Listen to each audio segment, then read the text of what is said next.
Hello, students. This is a supplemental video lecture that I put together to go along with the chapter on advertising. We've asked a recent SDSU grad. I've asked her to spend some time with us. She's going to introduce herself and explain a little bit about her own experiences working in advertising.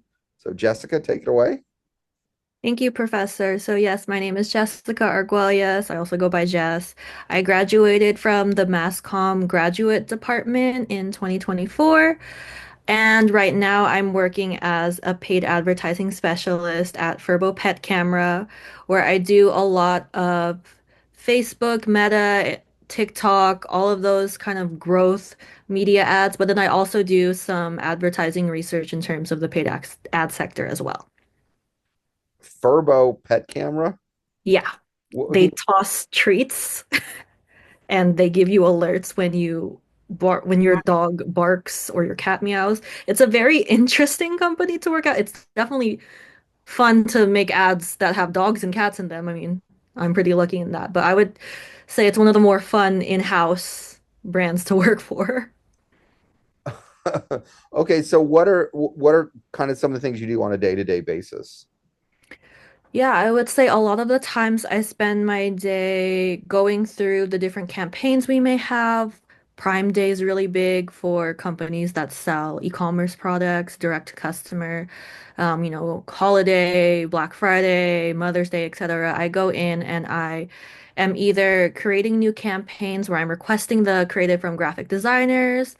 I'm writing copy. I'm also doing optimizations where I'll look at which campaigns are performing poorly or performing well and change some strategy on how much money I'm spending or how viewable it is to the different um, campaigns. And then I want to say at least once a quarter, we'll go in and I'll lead some focus groups, some surveys on how are the ads being received based on kind of these either new customers, potential customers, or some existing customers that we're trying to win back. It sounds like you wear a lot of hats and are Yeah. responsible for a lot of different things. Yeah, I would say definitely in the same sector of things where it's ads. I haven't done social media in a while, but that's something I did used to do organic social media. But yeah, I think in-house you end up being really integrated in the whole process, beginning to end of campaigns. So when you mention campaign, a campaign is one ad or a series of ads. Uh, how would you describe it for Um, students who don't know this space? I think it really depends company by company, but the way that I've typically experienced it, it would be, for example, let's say Christmas is the campaign, and we'll have top of level, just getting people to learn about the brand, and then a bottom funnel of it, which is we want them to buy. So we'll have maybe a couple different types of ads within the campaign, but they all serve kind of the same theme or the same bigger timeline. And these are online ads, I'm guessing. Yes, everything I do is digital advertising. There is some other forms of paid ads, like media buying for commercial spots. There's like TV, etc. But most of my work is in digital for mostly paid social. What kind of courses did you take to prepare you, or did most of the training happen on the job? I think having some basic, I took some like marketing psychology classes in undergrad. Um, my thesis was the most helpful because I was definitely in the ad center completely. But a lot of my experience, I think, came from past internships where I had the conceptual from class where, okay, this is the marketing funnel or these keywords, but being able to actually do it was way more helpful, I think, in internships and part-time jobs, where I can actually go in the ad console and see what are the changes that are impacting how much sales or awareness the company is getting.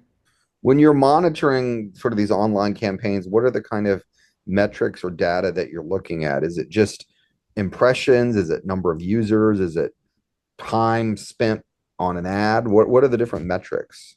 Yeah, I definitely think it varies by company since I work for a brand that sells like a physical product. Sales units sold is always the number one. They want to make sure that they're selling products.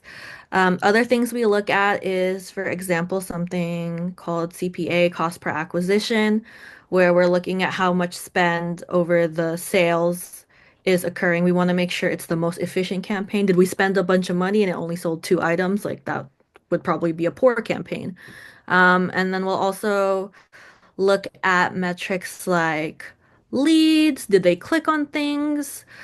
We do look at impressions and like the top of the market if we're introducing a new product, for example. But I think big picture, we're really looking on how much did we spend and how much did we make in terms of that, and how can we make the number more efficient. That's not, I wasn't familiar with that acronym, CPA, cost per acquisition. Okay, that makes sense. That Yeah. makes sense. I think you'll often be asked to go way, way lower than you actually can. I think it's something that I often times get several requests on how do you make it lower? How do you make it more efficient? I'm like, okay, hold on. What advice would you give to students who are maybe unsure about entering the space, or recommendations on how they could get a job such as yours or something like that? I think there's a lot of spaces for advertising. I work specifically in paid advertising, but there's, organic social, there's email marketing, there's a lot of spaces that you can be, and having a grasp, if you have the opportunity to try a few of them, can really help to make you well-rounded since a lot of the times you're collaborating with these other functions in the team. Something I think is really enjoyable about advertising is that you get to kind of push the creative aspect as well as your analytical aspect. I may be doing a focus group to see how efficient the ads are to our target market, but I have fun ad creative that has a bunch of dog in it that I'm testing. So I think it exercises both part of your brain in that sense. And in terms of like advice, in Well, terms, how did you get your job? oh, grad school, but not everyone has to go to grad school. Okay. I was a grad intern well, they were looking for graduate interns. But prior to that, I did work at a small business as like a marketing intern in San Diego. And from there, I was able to, you know, it's a smaller pool of applicants. It's not as competitive as perhaps trying to internship at like a large advertising firm. So I think finding unique ways to tap into like small businesses or smaller agencies just to get your foot in the door can really be efficient to like kind of see what you like. Okay. But internships were very helpful to you. Yeah. All right. Any final thoughts? I'm gonna look up your company. Yeah, I think something that's well or not as well known in paid advertising is a lot of companies have advertising research, advertising validation roles where you'll kind of be doing the ads, but they'll be asking you to, hey, let's get like a focus group together of the potential customers and let's ask like, are these ads resonating with them? Do they feel like it's speaking to their pain points and their needs? I think it's a really big untapped market that if you're interested in ads, but you like the psychology of why people buy things, perhaps, it's something that is not really talked about a lot, but it's a really interesting role that people can be in if they like advertising, but they want to be a bit more granular and psychological about it. The psychology, understanding the psychology. Is that what you're saying? Okay. Hmm. All right. Thank you.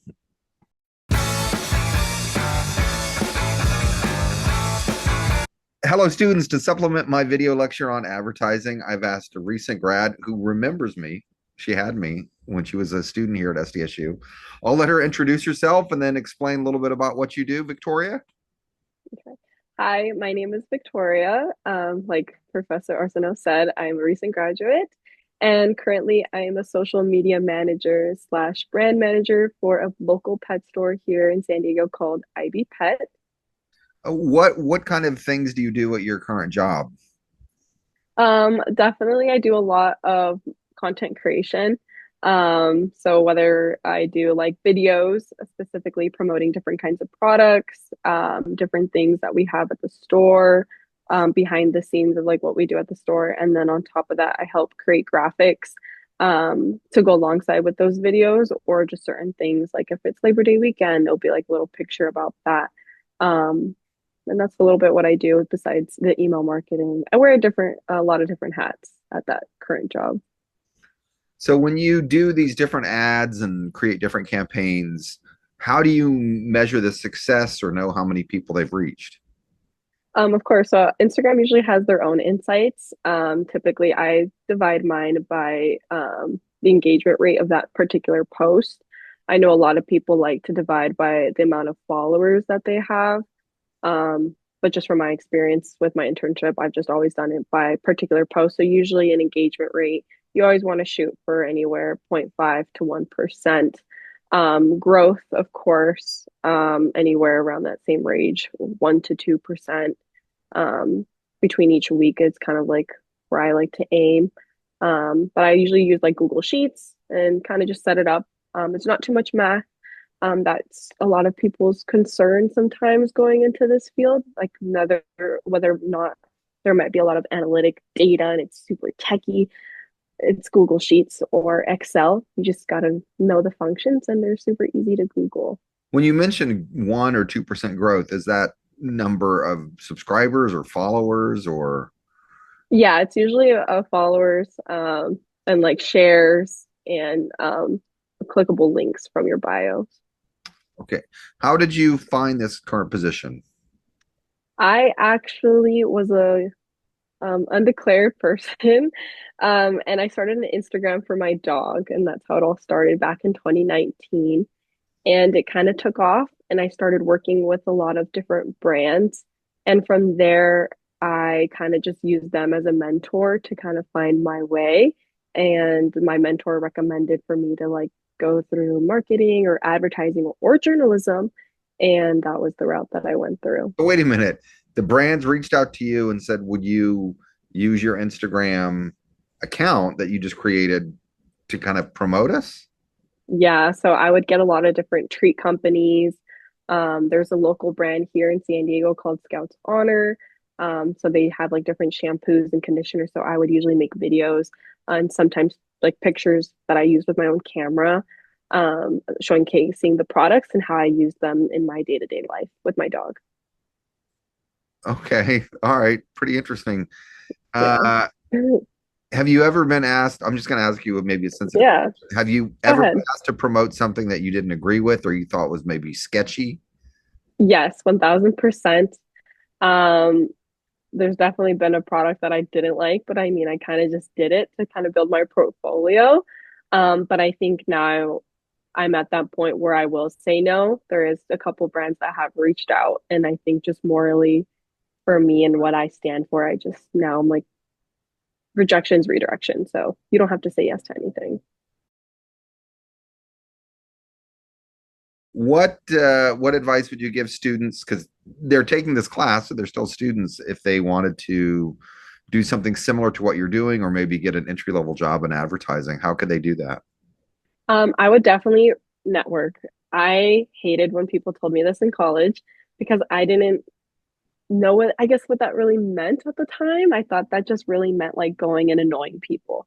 But no, it just means you can go up to someone in the field that you are interested in and just talking to them about what they did and how they got there. It's just learning about the process and their career path and getting a little insight of what they do. Um, what I do personally is I go on LinkedIn and I'm more niche specific. I want to stay within the pet industry. So in that case, I go to different pet brands and look for marketers that are hired in that position. And I connect with them and I try to talk to them. And same idea of going through that path of, hey, how did you get here? And then another tip would also be if you are interested in this already, going to find different small businesses here in San Diego or remotely and just saying, hey, I don't have much experience, but I want to do this for free for you. I know no one likes to work for free, but it's just something to kind of like get your foot through the door and start that process. So, just for clarification, what was your degree here at SDSU? It was journalism with an emphasis in advertising. Oh, okay, that's why you ended up having to take my classes. Yes. Okay, all right. Any other final advice you want to give students or? I think honestly, just really, really honing in on your website and your LinkedIn. I think that's something that I wish I kind of got a little head start on. And by LinkedIn, it's not just like connecting with everyone, it's actually kind of showcasing your confidence and like showcasing like what you do. That was some recent advice I had just gotten, and I've been doing it, and it's actually helped a lot of people reach out to me and find some work. So I think like showcasing a graphic that you made, whether it's just for fun, like, hey, I made this ad for fun for Vans, let's say, and just sharing it. You never know who that might end up seeing that and get you somewhere. All right. Okay. Thank you, Victoria. Bye, guys.